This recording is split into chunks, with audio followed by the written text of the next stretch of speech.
Buenas tardes, buenos días. En su caso, las personas que nos estéis escuchando desde Latinoamérica. Mi nombre es Nacho Esteves, soy el coordinador de comunicación y campañas de Entre Culturas. Y bueno, quiero empezar dando la bienvenida a todos vosotros y vosotras y agradeciendo vuestra participación en este espacio organizado por Entre Culturas y que hemos titulado Emergencia Global COVID-19, Migración y Refugio. Un webinar a través del cual queremos contaros cuáles están siendo las consecuencias que esta crisis que estamos viviendo está teniendo en una población que en este contexto tiene un alto grado de vulnerabilidad y que son las personas migrantes y refugiadas. Y queremos hacerlo desde el testimonio de distintas realidades. Voy a comentar en qué va a consistir la sesión de hoy. En breve daré paso a mi compañero Luca Fabris, responsable del Departamento de África Entre Culturas, que moderará el espacio en el que intervendrán los ponentes que él ahora os va a presentar, y calculamos que será un espacio de unos 45 minutos. A continuación abrimos un turno de preguntas que puede durar en torno a 30 minutos, por tanto hablamos de un webinar de 1 hora y cuarto aproximadamente. A este respecto, en la medida en que somos bastantes personas y para tratar de dar respuesta a todos y todas, os voy a pedir, por favor, que si a lo largo de las ponencias os van surgiendo preguntas, las escribáis en el chat del webinar y el equipo organizador nos encargaremos de recogerlas y canalizarlas a los ponentes en el turno de preguntas. Os pido también, por favor, que durante el tiempo que dure el webinar permanezcan las cámaras y los micros apagados. Y muchas gracias una vez más por vuestra presencia y doy paso a mi compañero Luca. Sí, muchas gracias, Nacho. Buenas tardes, bienvenidos, bienvenidas a todos y todas a este webinar sobre migración y refugios en tiempo de COVID, ¿no? Para mí esta tarde es un placer dinamizar este espacio, pero sobre todo compartir mesas con tres amigos, tres compañeros de camino, diría tres referentes para Entre Culturas, ¿no? Como son Javier Cortegoso, coordinador general de la Red Jesuita con Migrantes en Latinoamérica y el Caribe, que desde Ciudad del México nos compartirá su reflexión y su análisis sobre la situación de la población migrante en América Latina en este momento, ¿no? Javi, creo que casi todo el mundo lo conoce. Antes de asumir este cargo hace 2 años en América Latina, ha estado, justo nos decía antes, 16 años trabajando en Entre Culturas, en el área de cooperación internacional en varios roles, ¿no? Entonces, bueno, uno más de la casa con nosotros esta tarde.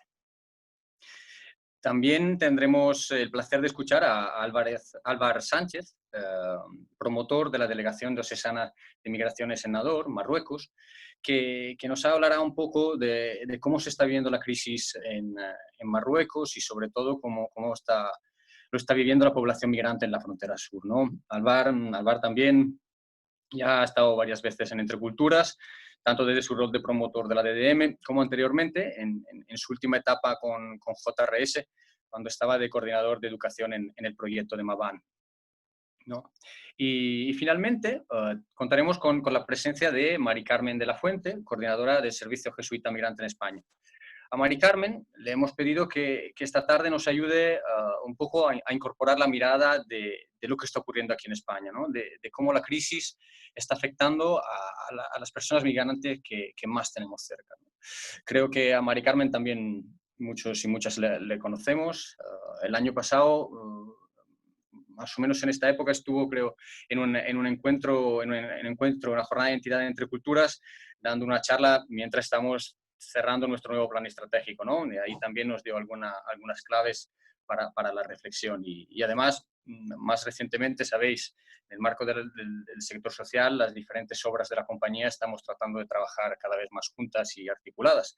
Así con ella estamos coincidiendo cada vez más en reuniones, espacio de trabajo. Así que nada, muchas gracias a los tres por aceptar nuestra invitación y por estar con nosotros esta tarde. Bienvenidos. A nuestros tres invitados, como está diciendo, le hemos pedido, en primer lugar, de acercarnos un poco a la realidad de las personas migrantes y refugiadas en sus respectivos contextos, ¿no? Pero también nos hemos tomado la libertad de pedirles que nos compartan algunas claves basadas en su experiencia, en su contexto, en su ámbito de responsabilidad, en clave de aprendizajes, en clave de buenas prácticas, o simplemente en claves de intuiciones que estén teniendo en cómo mejor podemos responder a las problemáticas que están viviendo personas refugiadas y inmigrantes a raíz de la epidemia, ¿no? Pero antes de pasar la palabra a Javi, quería brevemente introducir un poco lo que está siendo la respuesta de Entre Culturas en esta etapa de crisis, ¿no? Una respuesta que, por supuesto, desde el primer momento hemos querido dar junto con nuestros socios en terrenos, ¿no? Esta tarde tenemos con nosotros la RJM, la DDM, pero obviamente estamos hablando también de Fe Alegría, estamos hablando del Servicio Jesuita Refugiado y de otros.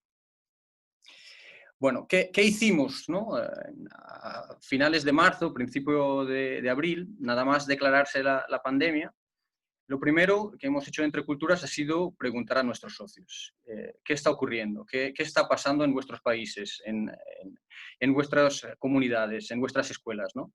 Y la verdad que la situación ha cogido a todo el mundo impreparado, ¿no? Nadie se esperaba una crisis de esta envergadura. Sin embargo, en poco tiempo hemos conseguido recoger un volumen importante de información sobre la situación y sobre también lo que cada socio estaba tratando de poner en marcha, ¿no? Lo que quiere poner en marcha y lo que también en la medida de lo posible se puede realizar, ¿no? Y con esta información hemos reconocido unos, digamos, 5 tipologías de proyectos y sobre esta base definido 5 líneas de acción.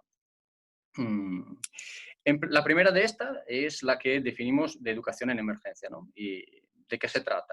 En un momento en que prácticamente las escuelas de todo el mundo están cerradas, la primera preocupación es asegurar que los niños y las niñas puedan mantener asegurado el acceso y la continuidad educativa, ¿no? ¿Y esto cómo?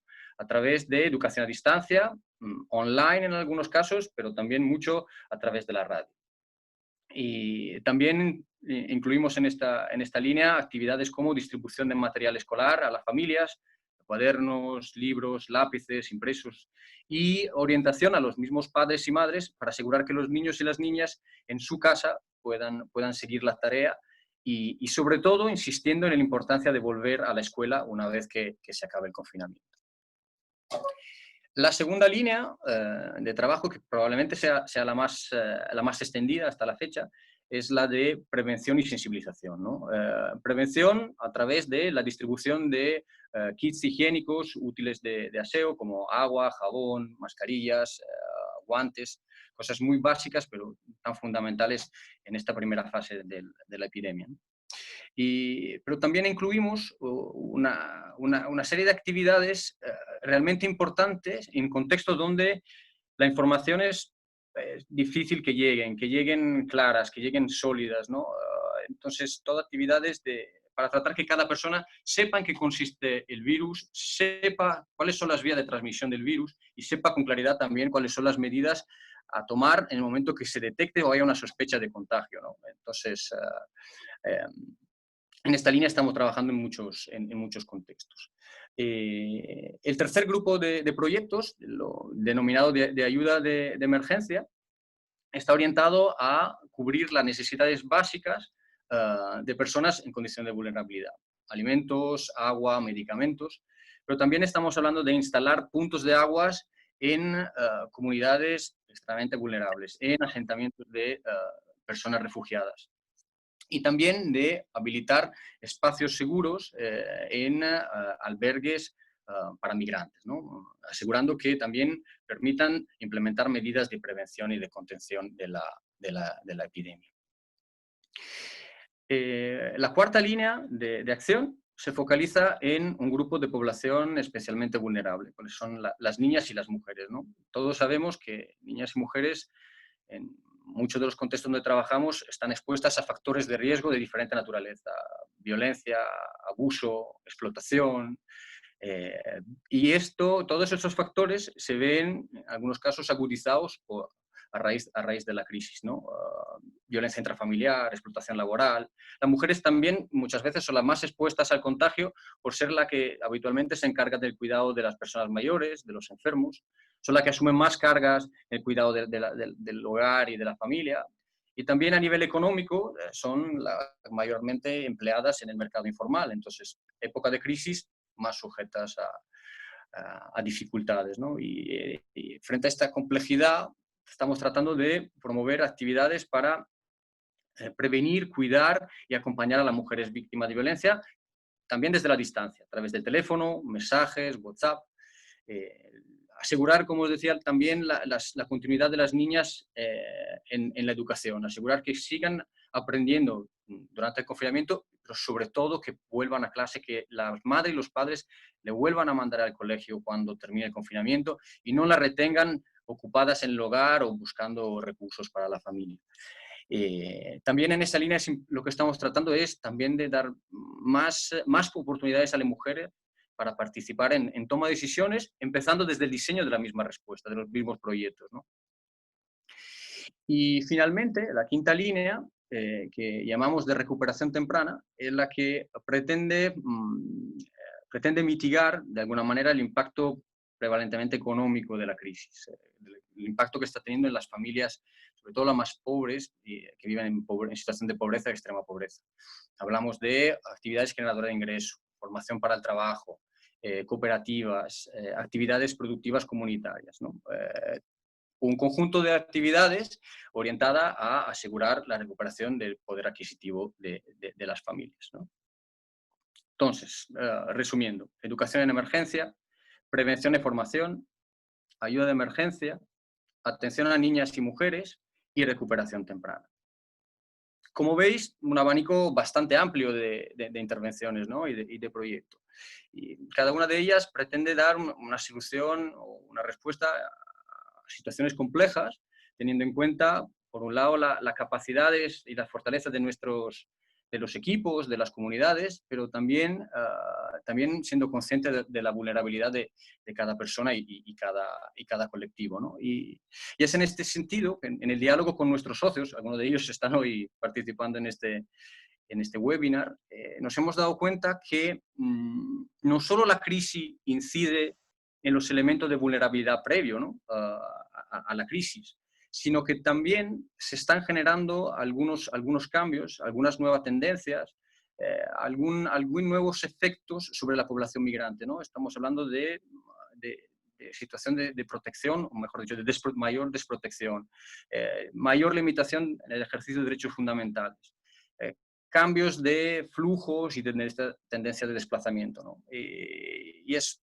justo para tratar de entender un poco mejor y de conocer más a fondo estas nuevas dinámicas que hemos invitado esta tarde a Mari Carmen, a Javi y a Alvar, para que nos ayuden a acercarnos un poco a estas dinámicas y también a empezar a interpretarlas.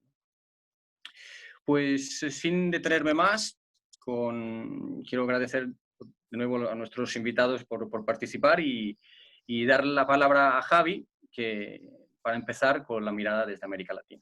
Muchas gracias. Pues muchas gracias, Luca.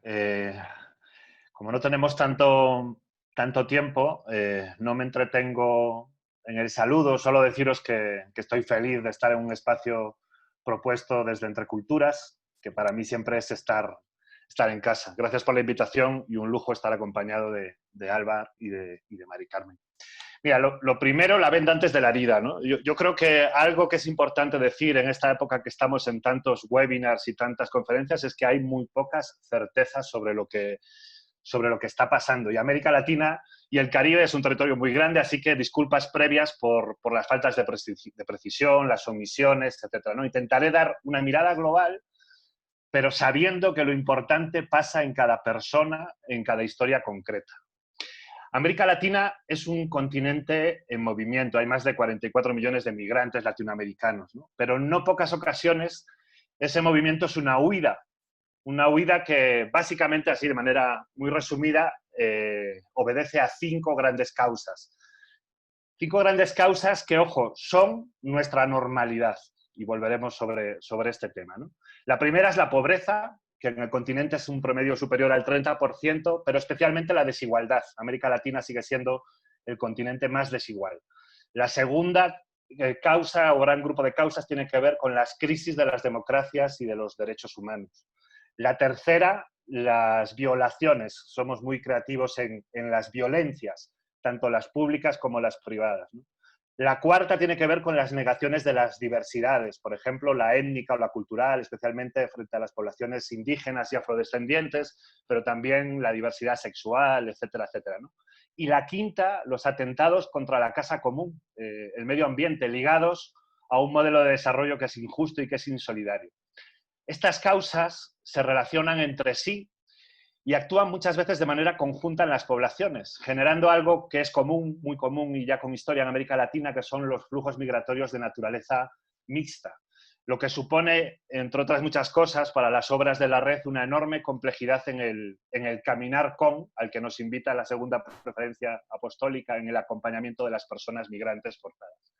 Obviamente la atención global está en Venezuela, donde operan todas esas causas conformando una crisis social, política y económica de dimensiones cada vez más profundas, que ha supuesto la salida de entre 5, según números oficiales, hasta 6 millones de personas. En los últimos 3 años y medio, casi 4 millones de personas han huido de Venezuela. Y sin olvidarnos de Nicaragua, del desplazamiento interno en Colombia, de los flujos del Cono Sur, nuestras prioridades como Red Jesuita con Migrantes son Venezuela, Haití y el Triángulo Norte de Centroamérica, ¿no? Piensen, por ejemplo, que de Honduras siguen saliendo cada mes entre 7 y 9.000 personas en huida de la crisis que se vive en ese país. Y esta es la normalidad, y en esta normalidad llegó el COVID. Yo, muy brevemente, aunque algunos números, estamos un poco cansados, imagino, de números diarios, pero bueno, por ubicarles en el contexto de Latinoamérica. En Latinoamérica la idea es que yo ya no puedo decir que estamos en el pico de la ola, sino que seguimos en el pico de la ola, porque llevamos por lo menos 3 semanas que la frase es estamos en el pico de la ola. En apenas 10 días que tuve oportunidad de charlar con la delegación de Vigo y con otros amigos de Entre Culturas, hemos pasado del 15% al 20% de la pandemia global. Si sumamos a Estados Unidos como continente, donde viven millones de migrantes latinoamericanos, el 48% de la infección global está ahora en el continente americano. Las cifras son poco fiables. Brasil, por ejemplo, lleva varios días sin actualizar, pero estaríamos hablando de más de 1.400.000 personas infectadas y cerca de 70.000 muertes en América Latina y el Caribe.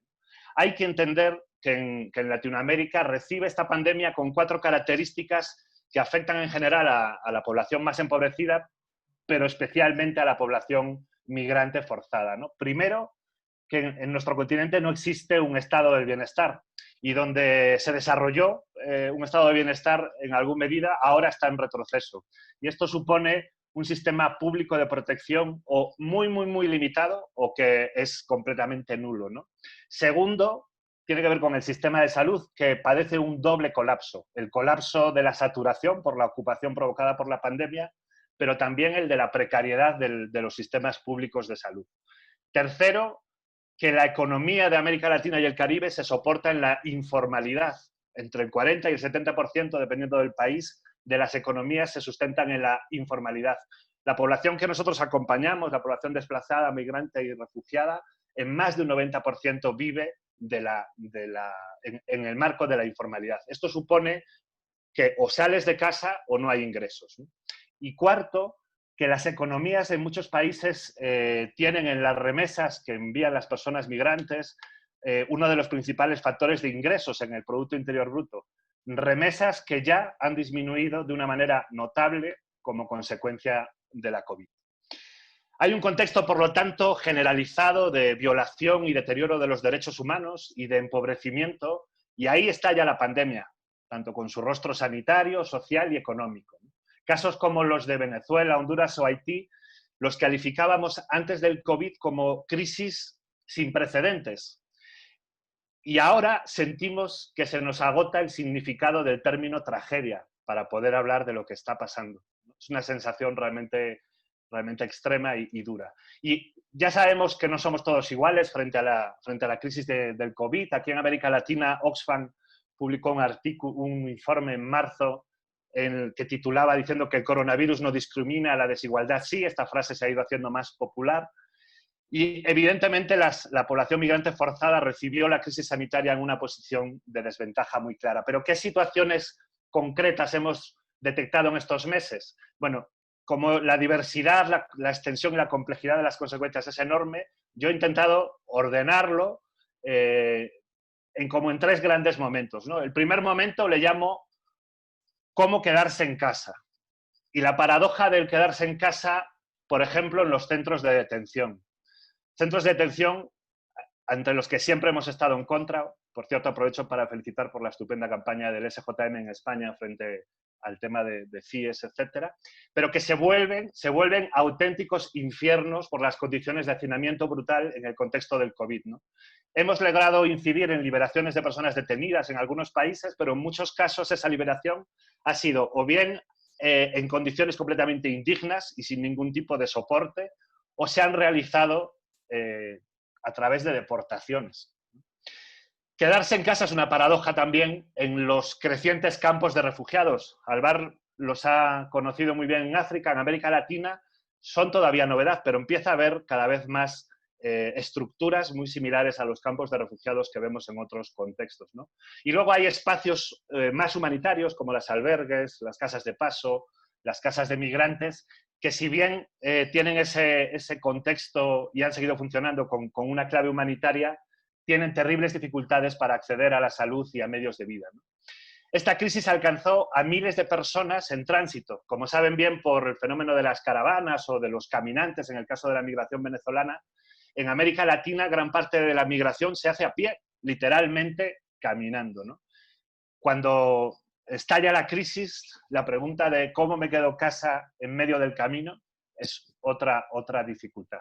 Lógicamente, casi con la excepción de Nicaragua, hubo un cierre de fronteras y en muchos casos se militarizaron, ¿no? Se han quedado miles y miles de personas varadas en las fronteras. Y todas estas condiciones que les cuento han agravado las necesidades humanitarias. En este primer momento, como les comentaba antes, no han parado las deportaciones, especialmente graves desde Estados Unidos, con la complicidad de México y los países del Triángulo Norte de Centroamérica, que se han realizado saltándose la ya de por sí precaria legislación migratoria y el derecho internacional humanitario, que no se han respetado los mínimos protocolos de salud, y nos hemos encontrado con situaciones realmente crueles y el rechazo en los países de origen de las personas deportadas por las propias autoridades a nivel municipal o local en varios países como Guatemala, Honduras, Haití, Venezuela, etc.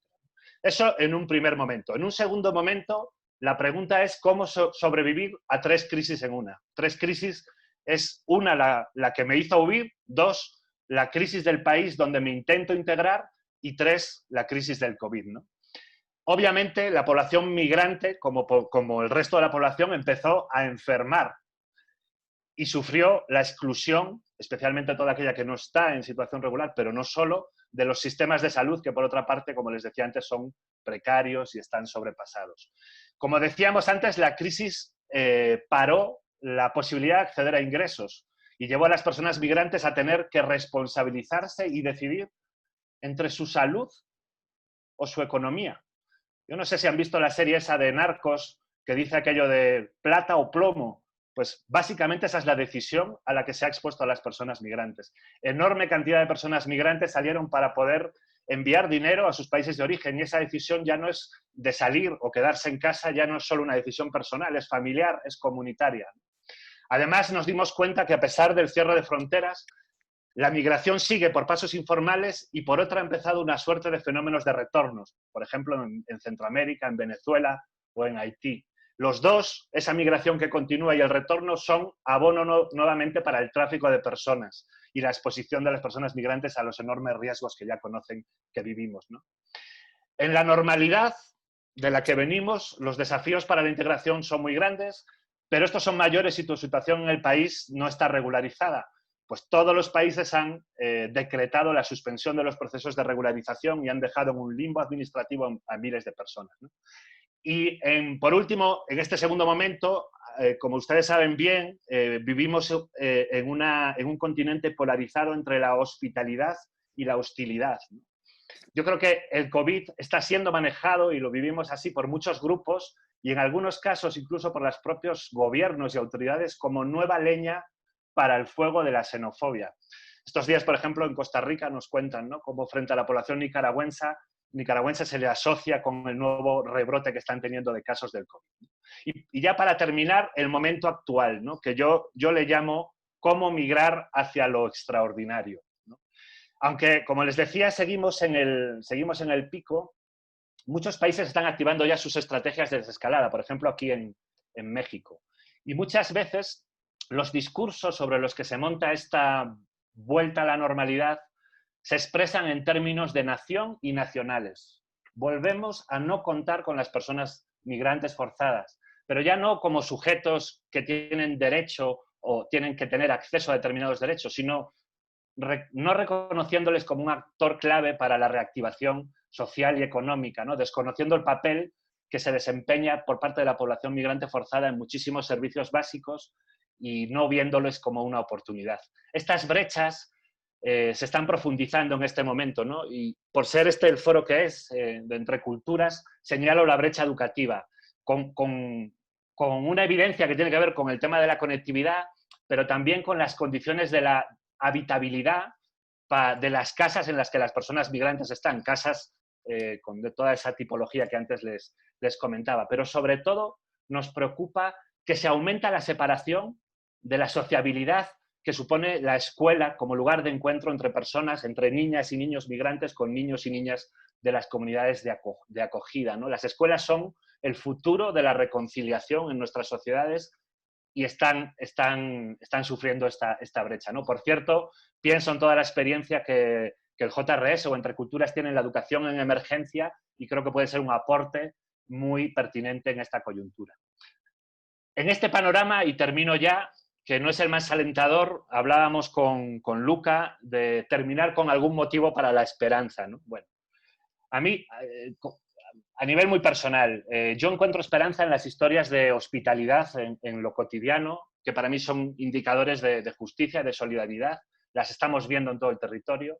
También en los pequeños y grandes éxitos en este marco de limitación y dificultad que vemos el trabajo de las obras y de los equipos de la red.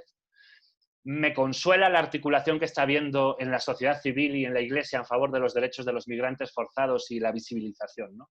Pero sobre todo, mi esperanza se alimenta en la fortaleza, en la resiliencia, en el coraje, en la creatividad de las personas migrantes forzadas. Yo todos los días aprendo con ellas, ¿no? Me gustaría pensar que el COVID nos ofrece oportunidades para el aprendizaje, para comprendernos como única humanidad, interdependiente, y entender que como única humanidad todos y todas estábamos heridos antes de que el virus llegase, que no era una cosa de los migrantes, de los refugiados, de los pobres, de los viejos, de los enfermos, de las perseguidas y los perseguidos, era cosa de todas, ¿no? Y mi esperanza es la convicción de que debemos migrar hacia lo extraordinario. Para ese viaje tenemos mucho que aprender de los migrantes. Migrar es un gesto de amor a la vida y de confianza en el futuro. Y quizás ahí tengamos el reto, ¿no? Y termino como humanidad, en imaginar lo extraordinario y emprender camino.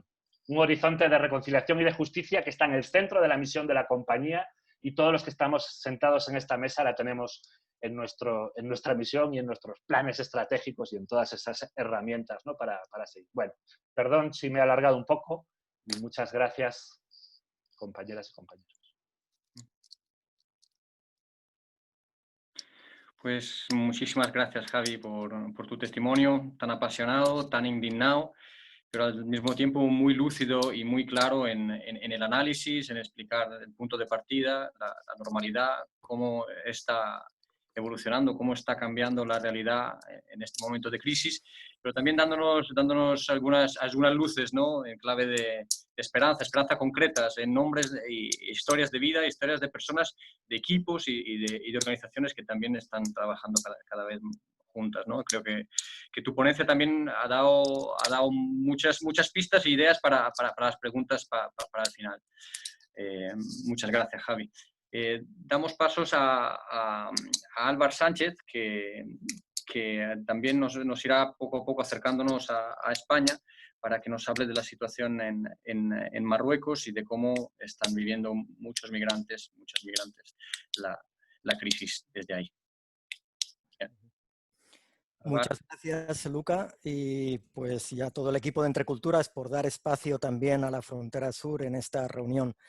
Un par de palabras para contextualizar. La frontera sur es una tierra de encuentro de varias culturas, la magrebí, la europea, la subsahariana.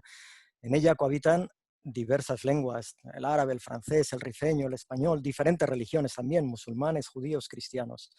La frontera sur, como sabéis, es también un corredor migratorio hacia Europa occidental, donde confluyen ambas rutas migratorias, la del oeste y la del norte de África. Aquí, personas de Oriente Medio, del África subsahariana, también de la región del Magreb, ponen en riesgo, desgraciadamente, sus vidas tratando de realizar su proyecto migratorio. Esto sucede en este lado de la frontera sur, en Marruecos. Marruecos es un país con su propia historia de migración. Es país de destino y de tránsito. Hay 5 millones de ciudadanos marroquíes en la diáspora. Marruecos es interlocutor clave en la migración entre África y Europa. Su marco de referencia en política migratoria es la Estrategia Nacional de Inmigración y Asilo, que por un lado defiende una gestión de la realidad migratoria basada en el respeto de los derechos humanos y también subraya las oportunidades y beneficios de la migración. Ello no evita, sin embargo, que en la actualidad se frene el flujo de personas por vía terrestre y marítima que intentan acceder al territorio español.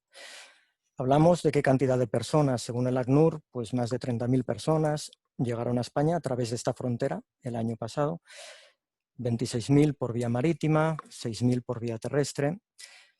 Este intento, desgraciadamente, se cobró la vida de casi 900 personas y medio centenar de niños y niñas murieron en esta frontera y también más de medio millar de personas siguen desaparecidas.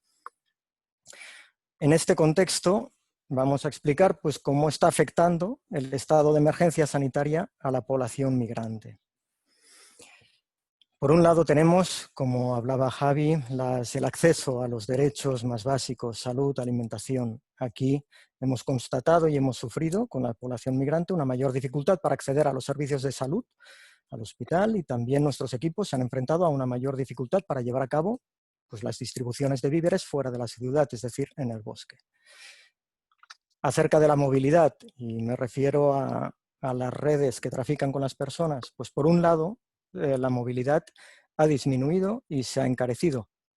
Por otro lado, ha expuesto a las comunidades al posible contagio. Es decir, llegar de Rabat o Casablanca a lugares donde la epidemia está teniendo una mayor incidencia a estos bosques de la región oriental del país, pues ha supuesto y supone un riesgo. También han aumentado los episodios de estigmatización. ¿Por qué? Pues os lo imagináis, ante el fantasma de la posibilidad de contagio, la población local que facilitaba antes de la epidemia algunos servicios a la población migrante, actualmente tiende a cerrarse, evadir la relación para protegerse. También las redes de apoyo tan importantes para las personas en situación migratoria, que son sus familiares en Europa o en los países de origen, que envían ayuda y apoyo financiero, pues aquí sí que ha sido tremendo, ¿no? ¿Por qué? Pues porque en muchos países europeos varias personas se han quedado sin trabajo, como sabemos muy bien, y sin salario. Y en los países de origen tanto peor. Y aquí esos puntos de retirada de dinero también han estado bloqueados, con lo cual ahí ha habido realmente una situación que se ha agravado mucho. También las propias fuentes de autofinanciación, ese comercio informal del que hablábamos antes, o sales de casa o no comes, pues todo esto se ha parado. En relación a los intentos para avanzar en el proyecto migratorio, claramente han disminuido las salidas tanto por vía marítima como terrestre. La causa, cierre de fronteras, la restricción de movimientos. Son proyectos vitales que se han visto afectados. Personas que decidieron, por ejemplo, dedicar un tiempo para seguir una formación, recuperarse en este país, bueno, y que comenzaron a llevar una vida normalizada, pues de repente se encuentran en stand-by sin posibilidad de disponer de aquellos espacios adecuados ni de los medios para poder seguir llevando a cabo ese proyecto vital. Hemos visto también un confinamiento desigual en función del medio rural o forestal o el medio urbano. En las urbes, en las grandes ciudades, el hacinamiento, el encarecimiento del alquiler, la violencia sexual, la imposibilidad de desplazarse al no disponer de permiso de residencia, todo ello ha hecho aumentar la vulnerabilidad de las personas en situación migratoria. También han aparecido nuevos movimientos migratorios, es decir, nunca antes habían dado que el retorno desde España al norte de África, es decir, la pandemia ha forzado esos movimientos migratorios inéditos, a la inversa, marroquíes y argelinos que huían de la COVID y del consecuente parón económico de España. Resumo en unas consecuencias. Las patologías relacionadas con la salud mental de muchos miembros de las comunidades migrantes han aumentado. Se han visto obligados a readaptar su proyecto vital. Se han desarrollado, felizmente, estrategias de reorganización interna en las comunidades para prestarse apoyo mutuo. También se han creado entornos de protección y seguridad. Aquí importante el factor Ramadán, es decir, la espiritualidad a la que se dispone la persona durante el mes sagrado ha ayudado a vivir el confinamiento de una manera diferente, con mayor apertura a la trascendencia y con mayor sentido y esperanza. Conectamos con lo que nos pedíais, ¿verdad? Esa clave positiva, esa vivencia que hemos reconocido a lo largo de estos meses de COVID. Las comunidades en situación migratoria, a nuestros equipos, pues les enseñan que la vida no solo consiste en esperar a que pase la tormenta, sino en aprender a bailar bajo la lluvia. Nosotros cosemos heridas, acompañamos duelos, algunos realmente dolorosos, pero también compartimos risas y celebramos los momentos importantes. Esto nos pone frente a una vitalidad y una resiliencia de la que nos hablabas antes, Javi, realmente excepcional, especiales y que no podemos obviar. Esta fuerza y esperanza pues realmente son muy contagiosas y tienen un impacto realmente alentador en el capital humano de nuestros equipos. Y esto pues ha sido lo que también nos ha dado fuerza y esperanza para reinventar la intervención y seguir adelante a pesar de las dificultades, pues con una ilusión y una esperanza que no son solamente nuestras. Nos hablabais también de aportar algún elemento de reflexión. Javi nos comentaba cómo nuestra civilización no acaba de dar la clave para reconducir las desigualdades, cómo está poniendo en riesgo el futuro del planeta, el desgaste de las democracias. En cierta manera nosotros formamos parte de una civilización enferma que también ha enfermado a la familia humana, al reino animal y al planeta Tierra. Por eso pues, debemos proteger a las generaciones del futuro de esta civilización enferma y para hacerlo pues, debemos curarla reconociendo esa autoridad y ese guía de las personas que más la han sufrido. ¿Cómo hacerlo, no? Es decir, ¿qué podemos poner de nuestra parte? Y con esto acabo. Bueno, pues con nuestro voto, con nuestra voz, es necesario que pidamos, suplicamos, que propiciemos 3 cosas, por no decir más. Primera, que los cuerpos y las fuerzas de seguridad de los estados destinados al control de los flujos migratorios no utilicen la violencia para disuadir a los migrantes de su proyecto migratorio. Eso es importante, es una línea roja, es una base. Otra, sabemos cómo va aumentando la inversión en el control de las fronteras terrestres y marítimas. Bueno, pues que al menos esta inversión sea proporcional a la inversión en mejora de la gobernabilidad, en democratización, en creación de vías de migración legales. Sabemos que sin estados estables es inviable una gestión de la movilidad humana eficiente. Y finalmente, pues también, desgraciadamente, que los estados, ¿no?, y sus servicios de inteligencia en los países de origen, tránsito y destino también trabajen conjuntamente contra los intereses de las redes que trafican con personas. No van a dejar de hacer lo que hacen por mucho que salgamos a la calle. Necesitamos algo más. Bueno, pues más cositas para la ronda de preguntas. Muchas gracias.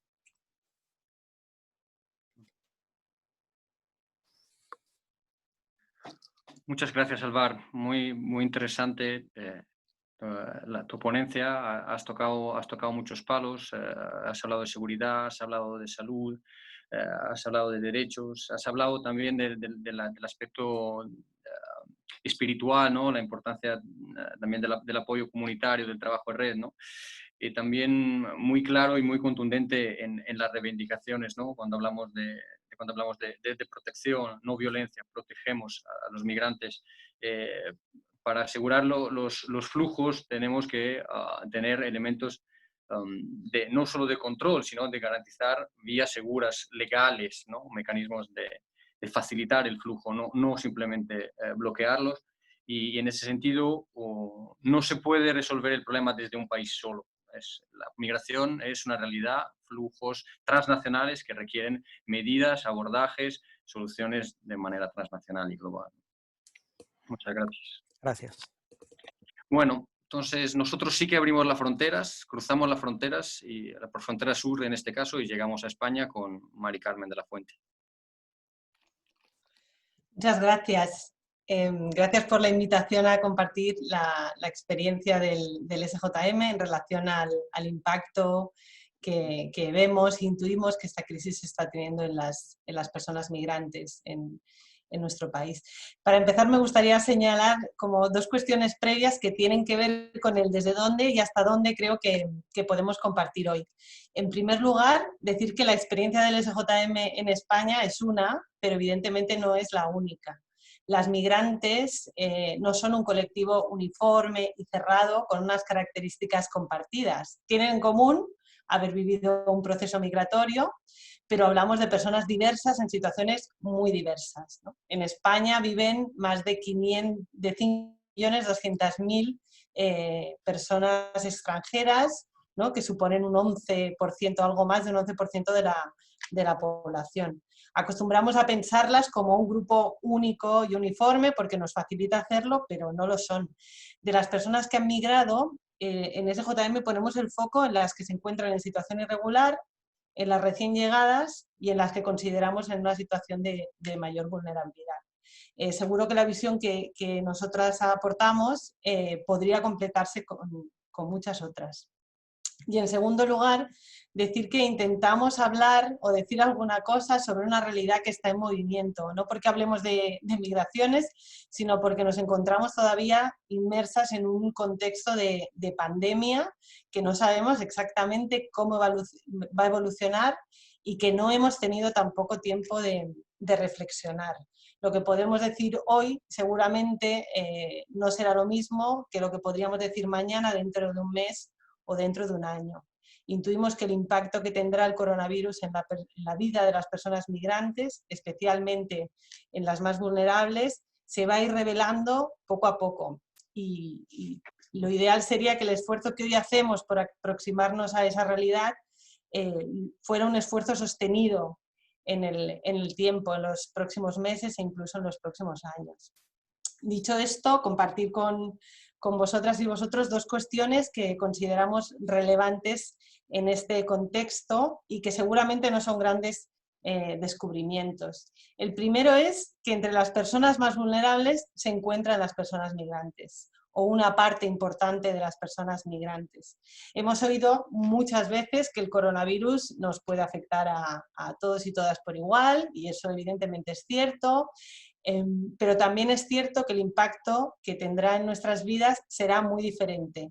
El virus, ¿no?, como se suele decir, no diferencia entre unas personas u otras, pero el grado en el que estamos expuestas a él, el nivel de prevención, la atención médica que podemos recibir si nos contagiamos o lo que va a suponer en nuestra vida la crisis económica que ha generado, no es para nada lo mismo. En esta situación, todas y todos sufrimos, pero va a haber quien sufra más y durante más tiempo. El motivo del desigual impacto del coronavirus tiene que ver con la desigualdad previa. La desigualdad de partida comporta una desigualdad en las consecuencias. Esa desigualdad, que ya existía antes del coronavirus, ha llevado a que las personas migrantes, especialmente aquellas que se encuentran en situación irregular, estén en primera línea de exposición.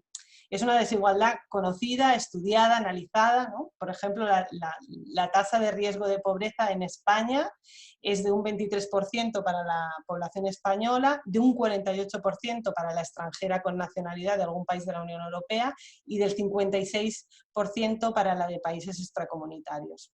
Es como si el hecho de haber migrado en algún momento situara a las personas en un lugar de extrema vulnerabilidad. Si esta crisis podía afectar a alguien, era a ellas. Es una desigualdad que seguramente ahora se ha hecho más visible y se va a hacer más profunda.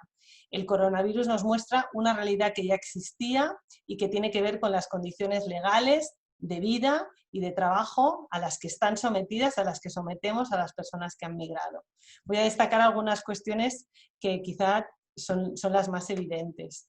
La presencia importante de las personas migrantes en sectores económicos que se han interrumpido desde el primer día y drásticamente. Los cuidados, la hostelería, la construcción y así muchísimos otros.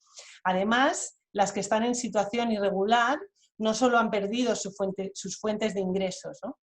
Tampoco pueden beneficiarse de las medidas o ayudas públicas dirigidas a rebajar el impacto.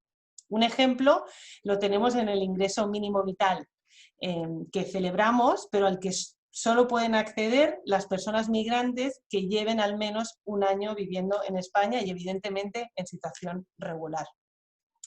La necesidad de confinarse en condiciones muy precarias. Hay un estudio de Cáritas Diocesana de Barcelona que decía que el 36% de la población de Barcelona y el área metropolitana, lo pongo como ejemplo, el 36% de la población vive en una vivienda insegura o inadecuada. Pero en el caso de las personas migrantes, esa situación se daba en el 72% de las personas, ¿no? Son comunes las situaciones de insalubridad, de hacinamiento, el hecho de compartir viviendas con personas que se conoce muy poco o simplemente el tener que vivir en la calle. Otra cuestión, el miedo a dejar de ser invisible. Las personas en situación irregular han vivido con extrema angustia el tiempo de confinamiento por la presencia de los cuerpos de seguridad del Estado en las calles, ¿no? Eso está asociado al miedo. Muchas de ellas han evitado salir de casa aunque estuvieran enfermas o muy enfermas o se han escondido en la calle. La angustia de perder el permiso de residencia. Quedarse sin trabajo, si eres migrante, puede suponer no renovar tu documentación y pasar a vivir en la irregularidad, con lo que ello supone para la persona y para sus familias. Y finalmente, la falta de redes y vínculos que pueden servir de colchón en un momento de crisis económicas. Existen redes muy poderosas entre las personas migrantes que viven en nuestras ciudades, pero no siempre son redes que puedan ser de apoyo ante la falta de recursos económicos o para la búsqueda de empleo. Y la segunda cuestión es que entre las personas esenciales están las personas migrantes. Con la llegada del virus, una de las primeras decisiones que se toman es cerrar las fronteras, ¿no?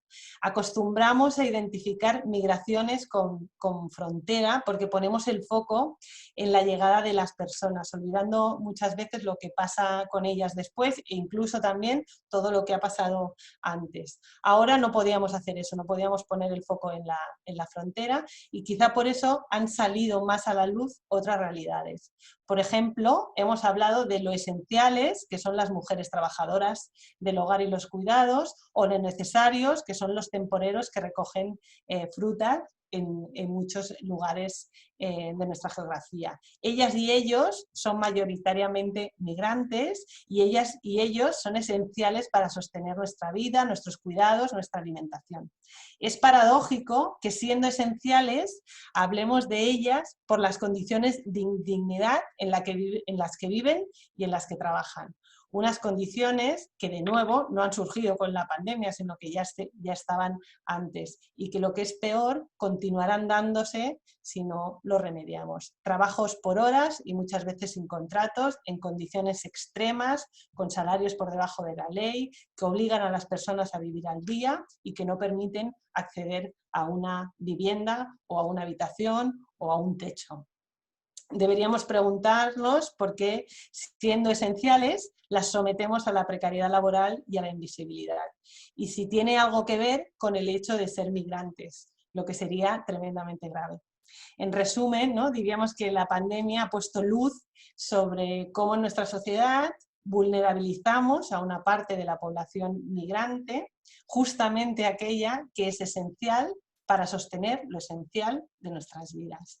Y finalmente, una propuesta por si esta crisis pudiera transformarnos en clave de esperanza, como nos sugeríais, una esperanza que yo diría que tiene que ser activa y política. Hemos hablado mucho y reflexionado sobre cómo nos va a cambiar personal, socialmente, el haber vivido esta pandemia. Y si fuera así, quizá estaríamos ante la posibilidad de rehumanizar nuestras vidas, nuestras comunidades, nuestras instituciones e incluso nuestra política migratoria. Para ello, desde SJM tenemos dos ideas que no son solo nuestras y también las ha comentado Javi. Menos hostilidad y más hospitalidad. En el nivel de las políticas públicas, menos hostilidad podría ser cerrar los centros de internamiento de extranjeros. El 6 de mayo, los centros, los CIE en España estaban vacíos, no estaban cerrados, que es un poco diferente. Se vaciaron todos los CIEs desde esa fecha, casi 2 meses después del decreto del estado de alarma. Tardaron 2 meses en vaciarse. Una cosa que era absolutamente lógica. Era inútil que estuvieran abiertos porque su objetivo es hacer posible que se ejecute una expulsión que no era posible porque las fronteras estaban cerradas. El Ministerio del Interior ya anunció y ha anunciado que se volverían a abrir cuando las fronteras internacionales se reabran y, por tanto, sea posible volver a expulsar. No sabemos si está previsto hacerlo invirtiendo recursos públicos en garantizar que se cumplan las medidas de distanciamiento y prevención necesarias o si se antepondrá el internamiento a la salud de las personas. Si tomamos como referencia la forma en la que se vaciaron, tenemos dudas razonables de pensar que lo primero va a ser la salud. Desde SJM creemos que esta situación de pandemia nos ha demostrado que es posible vivir sin CIE y que hacerlo además nos permitiría acabar con el internamiento, que es una medida que consideramos injusta, arbitraria y que no tiene en cuenta la vulnerabilidad de las personas. Por eso, si podemos vivir sin CIE, queremos vivir sin CIE. Y más hospitalidad podría ser regularizar a las personas migrantes que viven en situación irregular. Hemos reiterado que las circunstancias actuales son favorables para considerar un proceso de regularización extraordinaria. Sabemos que es una cuestión que requiere tiempo, que no es fácil, que necesita de un debate político y es necesario invertir recursos para que tenga éxito. Pero creemos que sería la forma más efectiva de proteger a las personas más vulnerables y por eso estaría justificada. En otros países como Italia y Portugal se han dado pasos en esa línea, por lo tanto es posible hacerlo, podría ser posible hacerlo también en España. De lo contrario, creemos que corremos el peligro de superar la crisis del coronavirus, pero continuaremos dejando a una parte de la población que es esencial y además la más vulnerable, expuesta a una situación de crisis permanente. Creemos que es muy poco responsable y además una grave injusticia continuar dejando al margen a centenares de miles de personas. Y en el nivel de la micropolítica, o lo que afecta a lo más personal, institucional y comunitario, menos hostilidad podría ser romper las distancias, ¿no? Esto es una barbaridad decirlo ahora, que lo que se nos recomienda es la distancia social, ¿no? Pero hay que romper la distancia.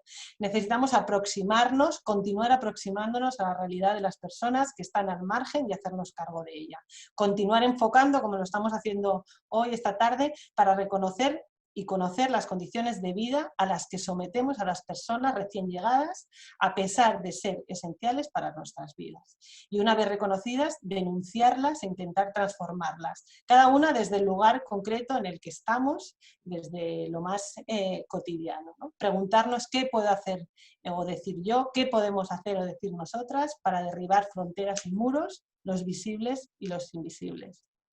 Y más hospitalidad también en este ámbito más de la micropolítica, es practicar, podría ser practicar la fraternidad real. Si realmente sintiéramos que quienes tenemos delante son nuestros hermanos y nuestras hermanas, no solo predicaríamos la fraternidad, sino que también la pondríamos en práctica. Practicar la fraternidad tiene que ver con estar incondicionalmente, con acompañar, con celebrar y sobre todo con compartir la vida, que es lo que hacemos con nuestras familias más cercanas. Quizá podríamos preguntarnos, cada uno, cada una, cuántas personas migrantes forman parte de nuestro círculo personal, forman parte de nuestra comunidad o forman parte de nuestras instituciones y qué lugar están ocupando, ¿no? ¿Qué podemos hacer nosotras, qué puedo hacer yo para construir hospitalidad y para hacerlo no para las migrantes, sino con ellas, como si realmente fuéramos hermanas? Muchas gracias.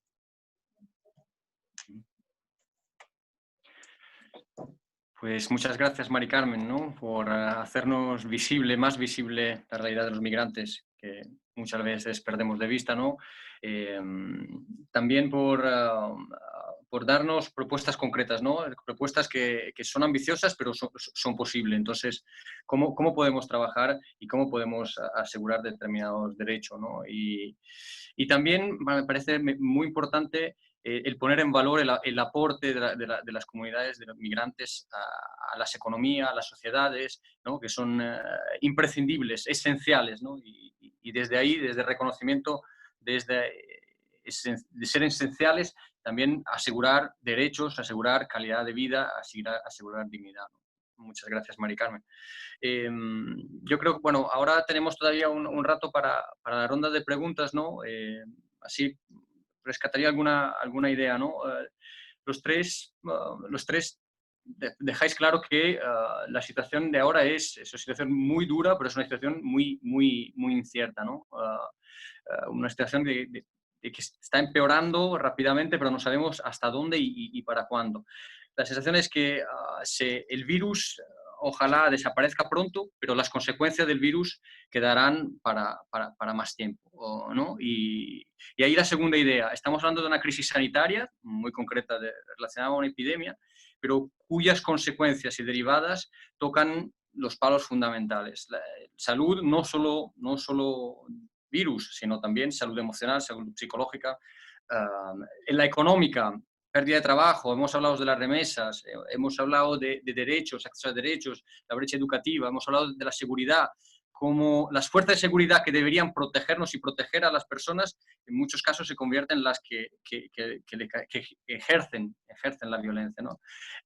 Entonces, una crisis de larga duración, pero crisis compleja. Hemos mencionado también el medio ambiente. Entonces, para poder dar respuesta necesitamos una mirada amplia y ser capaces de entender y manejar la complejidad. Y la tercera idea que me gustaría destacar, que los tres habéis incidido en clave positiva, ¿no? ¿De dónde empezar? Desde las fortalezas, de las capacidades, de la resiliencia de las mismas personas, de la alegría de las mismas personas refugiadas e inmigrantes, de los aportes que dan en sus comunidades de origen, pero también en las comunidades de destino, donde llegan en búsqueda de protección, de derechos, de dignidad, ¿no?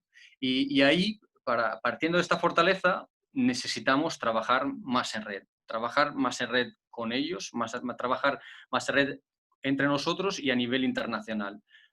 Migración es fenómeno transnacional, fenómeno global, necesita respuestas internacionales, respuestas globales.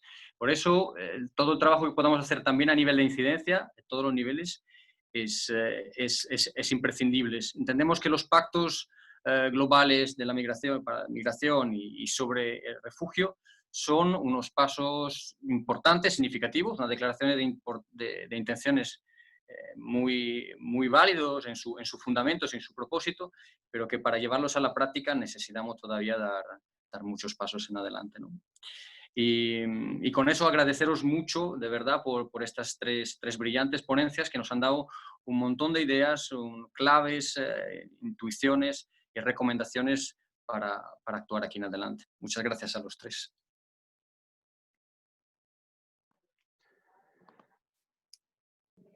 Pues muchas gracias.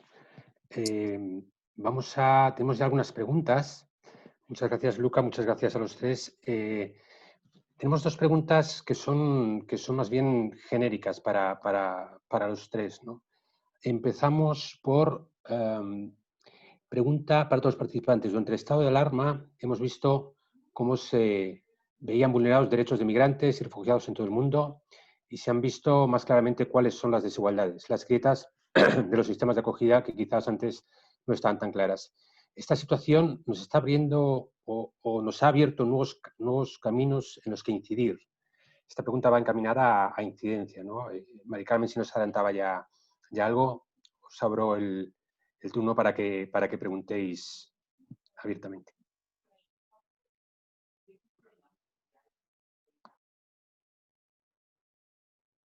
Va dirigida a los tres, sentiros ahí, Javier, Alvar, Mari Carmen.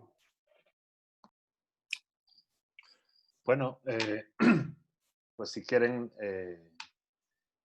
contesto yo. El otro día hablando con Luca de este espacio y pensándole, sí que veíamos un poco que es importante hacer esa diferenciación entre las heridas que se han abierto en la coyuntura del COVID y las que ya estaban preexistentes. Yo creo que lo que prevalece es la conexión entre las condiciones de vulnerabilidad que ya existían y las violaciones de derecho que ya existían.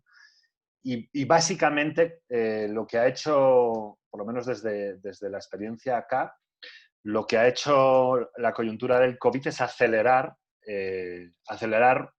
poner más luz, ayudarnos a identificar con más claridad cómo esas causas operan, pero no son nuevas causas. De hecho, son esas causas las que hacen que las consecuencias sanitarias, económicas y sociales del COVID sean más graves, ¿no? Entonces yo, ante la pregunta concreta, no sé si es tanto nuevos caminos para incidir, pero sí creo que nos ha permitido evidenciar con mayor claridad cuáles son las heridas que nos están afectando, ya no como migrantes, sino como humanidad, ¿no? Y haría dos reflexiones más junto a eso. Una tenía que ver con algo que decía Luca al final y que apuntaban también Alvar y Mari Carmen en algún momento. Yo creo que hay que incidir desde la integralidad y ahora pensando en la compañía, o sea, la Red Jesuita con Migrantes acá intenta ser precisamente eso, un espacio donde no son solamente las obras especialistas en migración, sino todo el cuerpo apostólico desde sus distintas capacidades las que se aunan para responder en ese camino de incidencia de una manera más integral. Creo que ahí se puede marcar una diferencia, ¿no? Entonces, me parece que eso es como muy relevante. Y la otra cosa, como suele ser habitual en mí, se me ha ido, así que le doy la palabra a Alvar.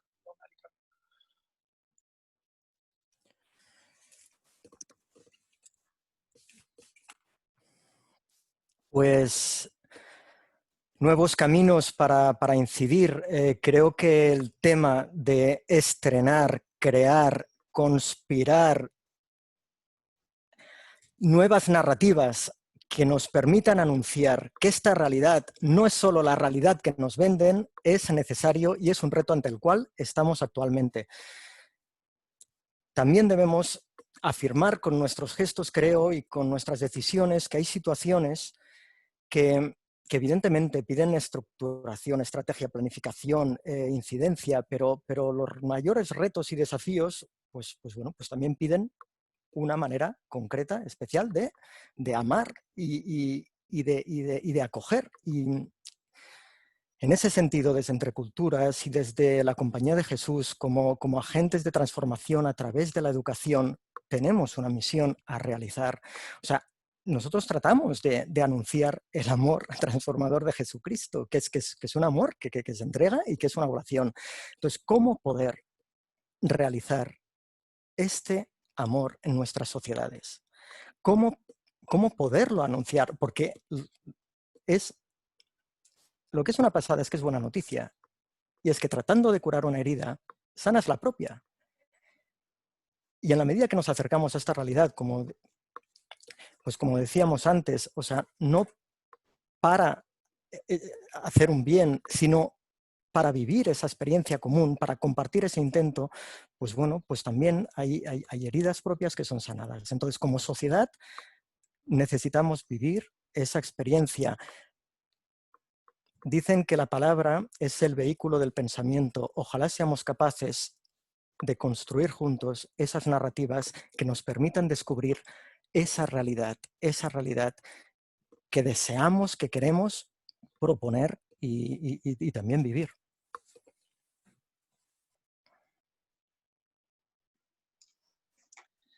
Bien, brevemente, porque creo que Javi y Álvar pues ya han expuesto, ¿no?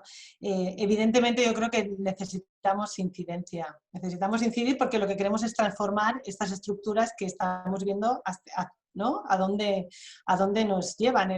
Yo creo que esta pandemia pues, nos ha enseñado un destello de lo que va a ser nuestro futuro, ¿no? Es decir, hacia dónde estáis yendo, hacia dónde estamos yendo, siguiendo este camino y de esta manera, ¿no? Y nos ha enseñado que nos estamos dejando a una gran parte de la sociedad en el camino, y eso quiere decir, eso lo podemos decir en poético, nos estamos dejando a una parte de la sociedad en el camino, o lo podemos decir de otra manera, que es la gente se está muriendo, se está jugando la vida, ¿no? No puede cubrir sus necesidades básicas, no puede alimentar a sus familias, ¿no? Y eso nos debería doler tanto que deberíamos intentar cambiarlo. Yo creo que hemos de hacer incidencia para transformar esas estructuras y en todos los niveles, desde, ¿no? en macro, ¿no? Intentar cambiar todas las políticas que consideremos que son injustas, pero también en lo cotidiano,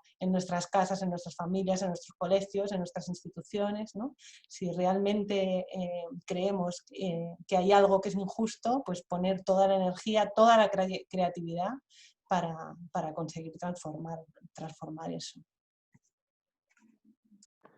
Muy bien, muchas gracias por vuestra respuesta a los tres.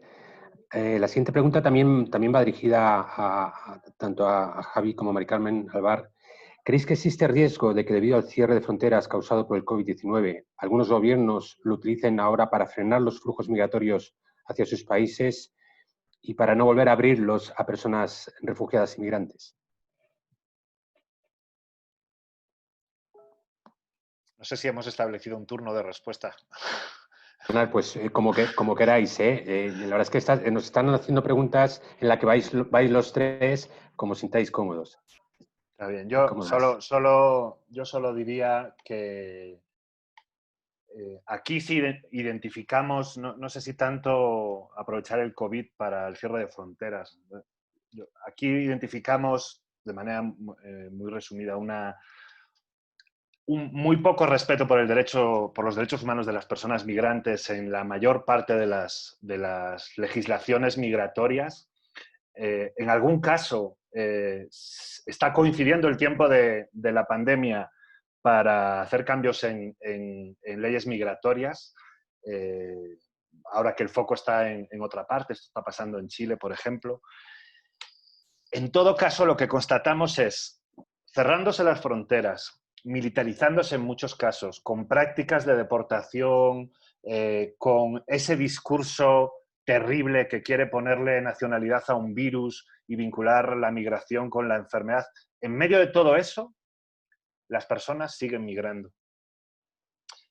Las heridas que nos hacen migrar son de una dimensión que obviamente es muy importante en la colaboración y la voluntad de los gobiernos para facilitar la migración, que es para facilitar la vida de todas y de todos y el respeto a los derechos humanos, etcétera, etcétera.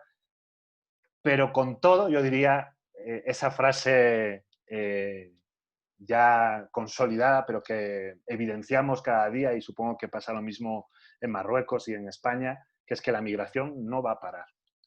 No va a parar. Haría esa reflexión. Sí, muy brevemente, simplemente también compartir que es que de facto ya hay países, entre los cuales, pues el nuestro, que sin haber cerrado sus fronteras para los ciudadanos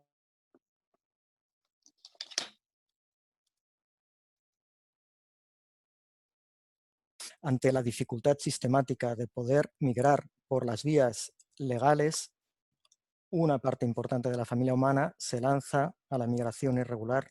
Esa, como decías, pues Javi, es una realidad creciente y que va en aumento. Porque, insisto, de facto ya habíamos cerrado nuestras fronteras para los ciudadanos de algunos países. Yo suelo decir que no solo el cierre de fronteras se puede utilizar para intentar frenar esa inmigración, que es imposible, como dice Javi y Álvaro, ¿no? La crisis económica también se está utilizando, ¿no? Para eso. Tenemos muestras evidentes de declaraciones políticas en las que, ¿no?, se utiliza la situación económica que vivimos y que preveemos para decir que dejen de venir las personas migrantes, y eso no solo va dirigido a que dejen de venir, sino que también es un mensaje muy poderoso para las que ya están aquí. Entonces yo creo que sí, que se va a utilizar. Por tanto, tendremos que intentar hacer el contrapeso que sea posible. Muy bien, muchas gracias. La siguiente pregunta, también para los tres ponentes o cualquiera de los tres ponentes, en el orden que queráis. ¿Qué papel debe desempeñar una ONG en su apoyo a las personas migrantes durante su tránsito? Pienso ahora en el tránsito desde cualquier población centroamericana a la frontera de Tapachula, México. ¿Se deben realizar acciones de asesoramiento jurídico, de información? ¿Se debe desaconsejar este peligrosísimo tránsito? ¿Cabe la posibilidad de disuadir de su propósito a las personas migrantes? Bueno, pues, a ver, nosotros la experiencia que tenemos o la oportunidad que tenemos como red es la de tener presencia, en nuestro caso, en el origen, en el tránsito y en el destino. En el tránsito hay dos labores de acompañamiento que son evidentes siempre, y en este contexto también, que son las que tienen que ver con la protección, con el acceso a la información, con el acceso a un lugar donde pasar la noche, a la alimentación, etcétera, ¿no? Sobre todo, diría que el tema de la información y la asesoría, la protección frente a los riesgos evidentes que hay en las rutas, que son de todo tipo, ¿no? Pero también, y en nuestra experiencia es muy importante, y me venía a la cabeza justo por la mención que hacían a Centroamérica y a la frontera sur de México, una labor muy importante es la observación, el monitoreo de las violaciones de derechos humanos que se producen y la denuncia a la palestra pública de esas violaciones de derechos humanos que se producen sobre la población migrante en tránsito, ¿no? Eso es radicalmente importante. Hay experiencias muy bonitas, aunque en un contexto muy duro, por ejemplo, precisamente en la frontera sur de México y en la frontera norte, colectivos de observación donde participan organizaciones nuestras, digamos, de la red, pero muchas otras organizaciones de iglesia y de sociedad civil, y que son fundamentales para elevar la voz frente a los gobiernos nacionales, pero también en la Corte Interamericana de Derechos Humanos o en otros escenarios, ¿no? Por lo tanto, en el tránsito yo diría el acompañamiento integral, por supuesto, pero también la observación para la incidencia y la denuncia.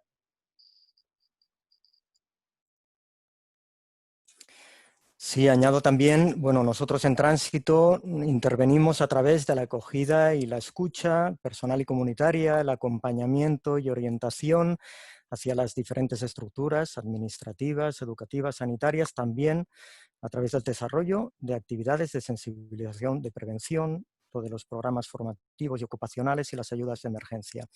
En relación a las actividades de sensibilización y prevención, tenemos una intervención muy importante en país de origen. ¿Por qué? Pues precisamente buscando eso, tratar de responder a este descalabro al que no llegamos, a cortar la hemorragia.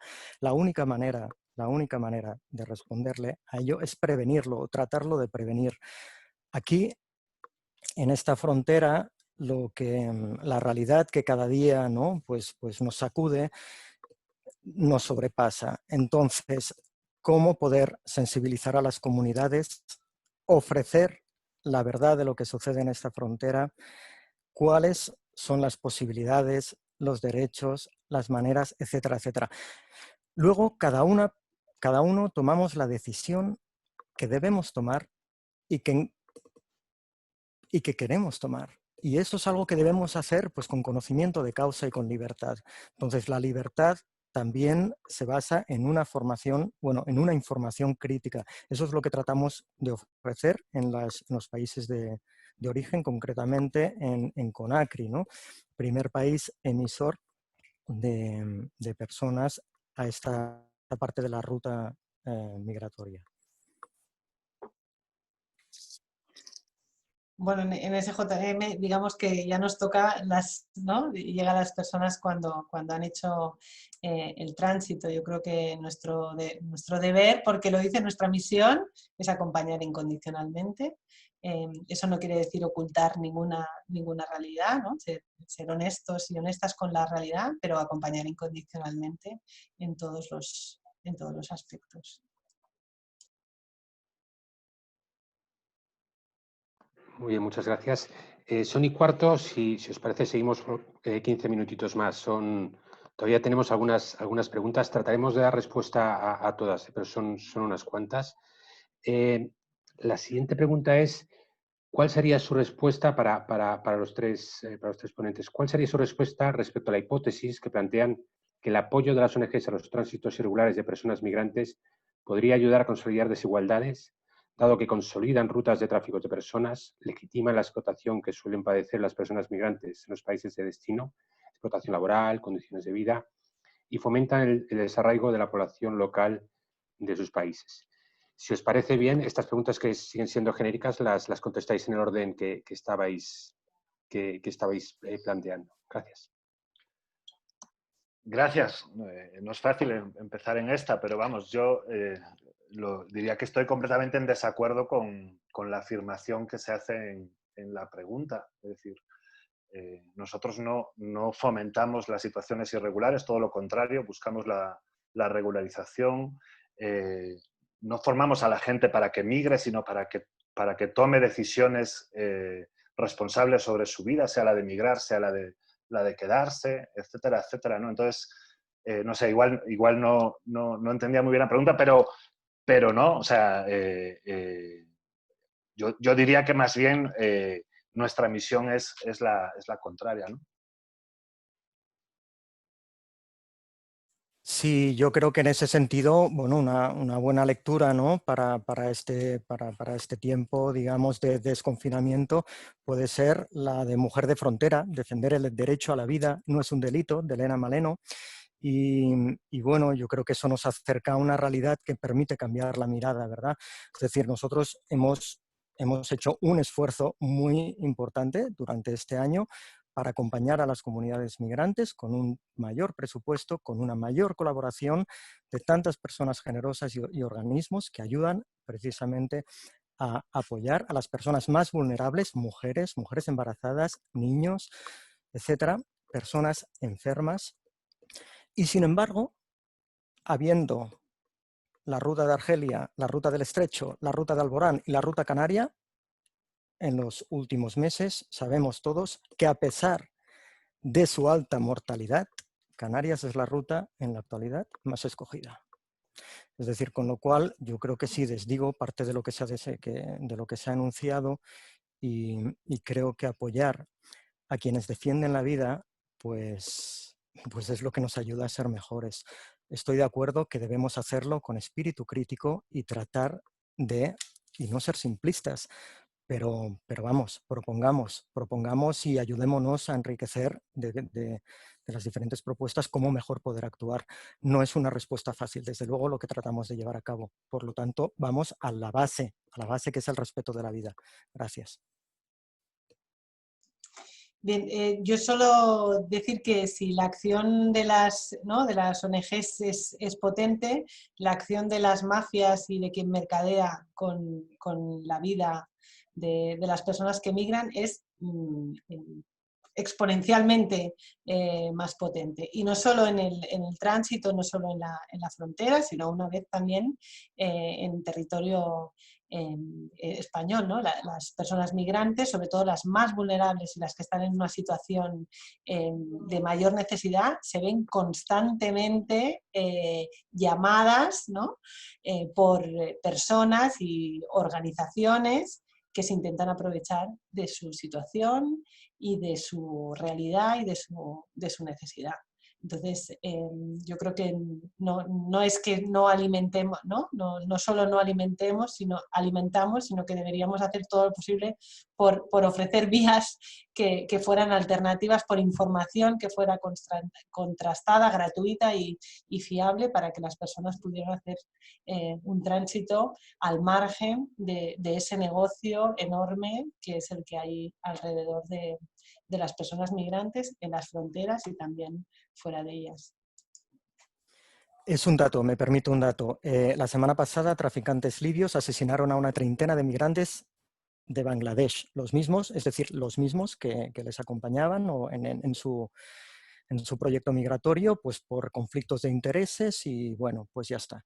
Entonces, automáticamente, claro, pues a pesar del cierre de fronteras, las fronteras son porosas, llegan un número muy importante de personas de Argelia a Marruecos. Bueno, es decir, es lo de siempre. No podemos vivir aislados. Lo que la gente, las personas no se mueven por gusto.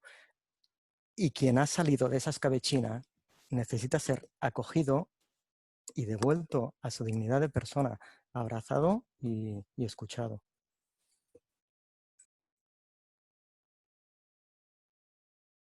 Muy bien, pues muchas gracias. Vamos a ir, quedan 10 minutos. Voy a tratar de agrupar algunas preguntas que quedan. Yo creo que nos quedan todavía dos rondas y con eso terminamos. Tenemos una pregunta para Javi. Quisiera preguntar a qué dificultades se están enfrentando las ONGs que atienden a las personas migrantes y refugiadas, concretamente en los albergues. Y una pregunta que es... que es para los tres. Me gustaría escuchar alguna reflexión sobre el abordaje de la situación de migrantes que están intentando retornar voluntariamente al país que les expulsó y que lo hacen en medio de la pandemia. Hacemos esta ronda, quedan otras dos preguntitas y con eso yo creo que ya cerramos. Gracias. Gracias, Nacho. A ver, sobre las dificultades que estamos soportando son muchas. Daría para otro webinar. En concreto, en el tema de los albergues, bueno, yo creo que primero hay que celebrar la existencia de albergues, de casas, de acogida, de pisos. He visto que por ahí en el webinar estaba Julio Villavicencio, que es el director del SJM en Argentina, que tienen una experiencia de pisos de acogida bien interesante, etc. Entonces, la continuidad de esos espacios de acogida ha sido fundamental. Es muy difícil porque, como les decía al principio, el territorio es muy amplio y las experiencias, ¿no? Pero en general ha habido dificultad porque la actividad económica se ha parado y las personas que están... En el caso de albergues y casas de migrantes, etcétera, tenemos situaciones muy distintas en cuanto a la permanencia. Hay veces que obedecen a escenarios sobre los que ya me refería antes en mi participación, y en otras son lugares más permanentes o, al contrario, lugares de emergencia para 1, 2 o 3 días, ¿no? Yo creo que las dificultades han tenido que ver con el acceso a recursos a recursos de alimentación, sobre todo acceso a recursos de salud, tanto no solo de medicamentos, sino de atención adecuada de personal sanitario, etcétera, etcétera, ¿no? O sea, ha habido como mucha dificultad agravada en tiempos del COVID, que lo digo porque el sostenimiento de estos espacios es bien complejo, es caro, es una responsabilidad pública, pero que muchas veces se asume desde la sociedad civil, desde las ONGs, etcétera, etcétera. Yo creo que por ahí las dificultades. Y sí, como también decía, respecto a la pregunta que nos hacían a los tres, sobre el retorno, hay mucha incerteza. Yo creo que Mari Carmen lo apuntaba también, yo lo decía al principio, nos faltan todavía muchos datos para consolidar. También Álvaro creo que lo mencionaba, ¿no? ¿Qué nuevos flujos migratorios se están dando? Nosotros hemos visto con claridad una intención, por muchas situaciones, que sería muy largo de explicar, que se dan en México sobre todo, con centroamericanos queriendo volver a Honduras, a El Salvador y Guatemala, y de venezolanos en muy distintos territorios, sobre todo en Colombia, pero no solo, queriendo volver a Venezuela. Y hemos visto unas diferencias enormes en el acceso de esas personas a sus propios países, como les contaba antes el caso de los guatemaltecos deportados, pero lo mismo está pasando con los retornados venezolanos. En países como Ecuador, el otro día nos comentaban que durante todo el tiempo ha habido 2 vuelos humanitarios de retorno para las miles y miles de personas que estaban queriendo volver.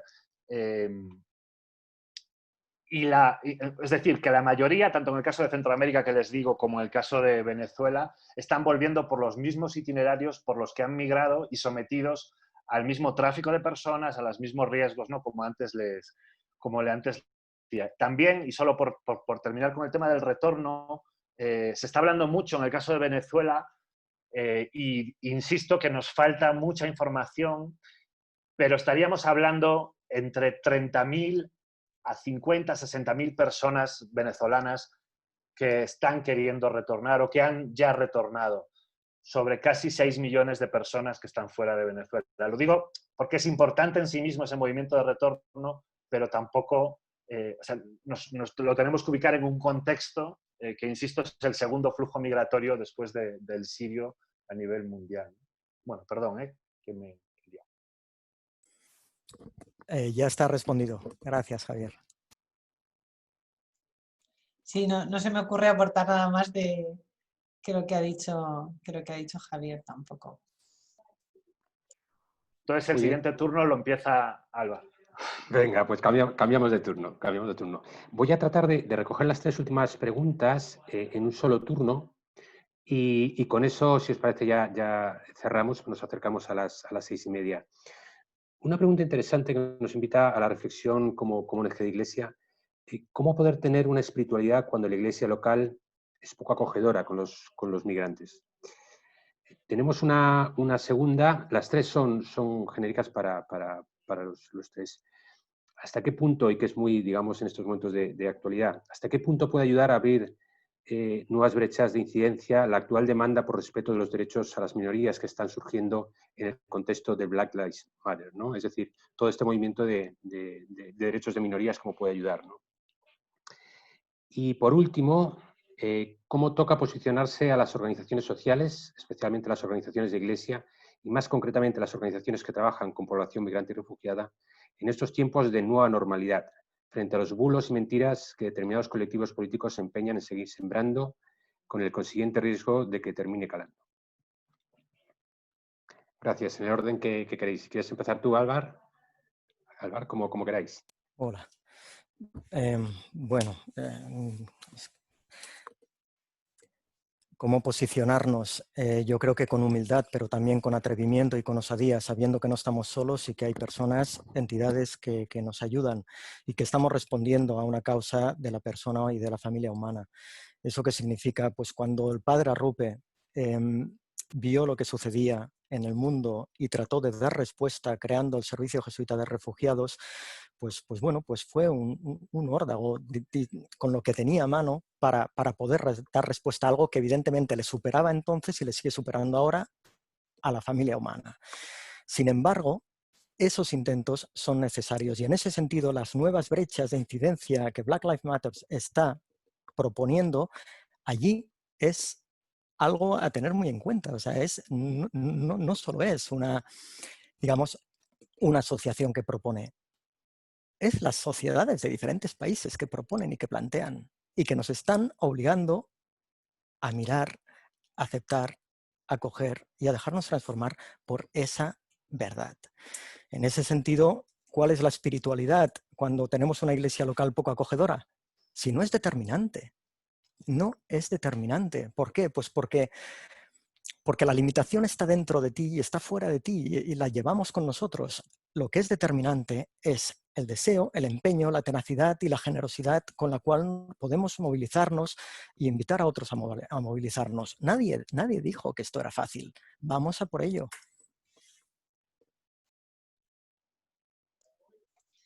Bien, intentando responder así brevemente a las tres, sobre cómo, ¿no?, ante una iglesia no acogedora, bueno, pues si nos duele que nuestra iglesia no sea acogedora, seamos acogedoras, ¿no? O sea, justamente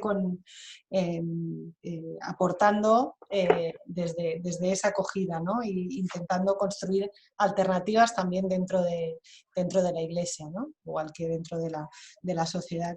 Sobre los movimientos o el movimiento del Black Lives Matter, yo diría sumándonos, o sea, yo creo que son una gran luz, sumándonos sin ser protagonistas, porque ahí el protagonismo lo deben tener las personas ¿no?, que reciben el racismo, ¿no?, que son maltratadas, y ahí eso nos cuesta muchas veces, ¿no? Yo creo que el protagonismo que han de tener las personas migrantes, las asociaciones de personas migrantes, ha de ser mucho mayor que el que tienen ahora. Y después, ¿cómo situarnos? Mira, me ha venido así como un flash la imagen de San Pedro Claver, ¿no?, de San Pere Claver, de rodillas, sirviendo humildemente y radicalmente, ¿no? Yo creo que no tenemos más remedio que romper todas las distancias y ponernos a servir y a escuchar, a mirar a los ojos a las personas y a descubrir que nos parecemos mucho más de lo que nos pensamos, porque en esencia somos igualmente frágiles, igualmente vulnerables, ¿no? Y desde ahí, pues, caminar juntas. Bueno, pues después de estas dos intervenciones, poco que decir. Yo, para complementar, estoy completamente de acuerdo en la reflexión que hacían tanto Álvaro como Mari Carmen sobre la iglesia acogedora. Yo diría, para complementar, la respuesta la han dado ellos, pero yo diría que también hay experiencias de iglesia acogedora. Y desde ellas también hay ejemplo que construir, y lo vemos en muchas parroquias, en los lugares más remotos y vulnerables, como un ejemplo desde donde aprender y construir. También hay iglesia acogedora, y eso complementa a las respuestas anteriores. Respecto al tema del racismo, también de acuerdo. Yo es que creo que no es un tema distinto. Estoy de acuerdo en quién tiene que tener el protagonismo frente a estas situaciones, pero creo que nuestra visión sobre la hospitalidad y sobre la hostilidad está muy conectada con esta realidad. Yo creo que es una oportunidad para todas y para todos, ¿no?, de sumarnos, de respetar los liderazgos que haya que respetar, pero de comprometernos en una lucha que tenemos que entender que no es otra, que es la misma, ¿no? Y respecto a la nueva normalidad, yo termino como les decía antes, ¿no? O sea, yo creo que con humildad, sí, dejándonos afectar por las historias, dejándonos afectar, por supuesto, pero imaginando y poniendo nuestra creatividad para imaginar un horizonte distinto, porque ya sé que la frase ya se ha hecho de repetida, pesada, ¿no? Pero yo no quiero volver a la normalidad. No quiero, porque esa normalidad es la que está generando esta realidad que nos duele, ¿no?, donde encontramos un montón de historias maravillosas, consoladoras y de esperanza, pero que nos duele profundamente, que es tremendamente injusta, que es estructuralmente injusta, y creo que tenemos que tener con otros, insisto en la importancia de la alianza y la articulación con otros, tenemos que tener propuestas imaginativas y ponernos a caminar hacia ellas para construir un espacio nuevo. Por eso digo, migrar hacia lo extraordinario, no migrar de vuelta a la normalidad de la que vivimos.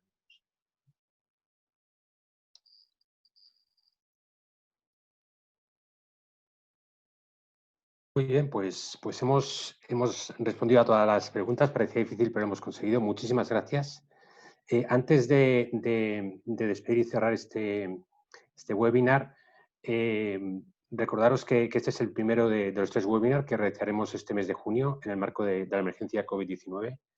El miércoles 24 de junio, a esta misma hora, a las 5, tendremos un segundo webinar en el que trataremos cómo esta crisis está afectando a la educación, cuáles son los retos que nos plantean y cuál está siendo nuestra respuesta, ¿no? Os haremos llegar, por supuesto, la información vía email. Y nada más, yo creo que ahora queda agradecer vuestra presencia y participación a todos y todas, a las personas que habéis trabajado en la organización de este webinar, a nuestro compañero Luca por participar y moderar, y por supuesto, Javi, Mari Carmen, Alvar, por vuestro testimonio tan inspirador, por vuestras reflexiones y por acercarnos a la realidad que están viviendo las personas migrantes y refugiadas. Muchas gracias y hasta la próxima ocasión. Gracias. Un beso enorme a todas y todos. Un lujo. Grande. Muchas gracias. Gracias, enhorabuena. Muchísimas gracias. Gracias. Gracias.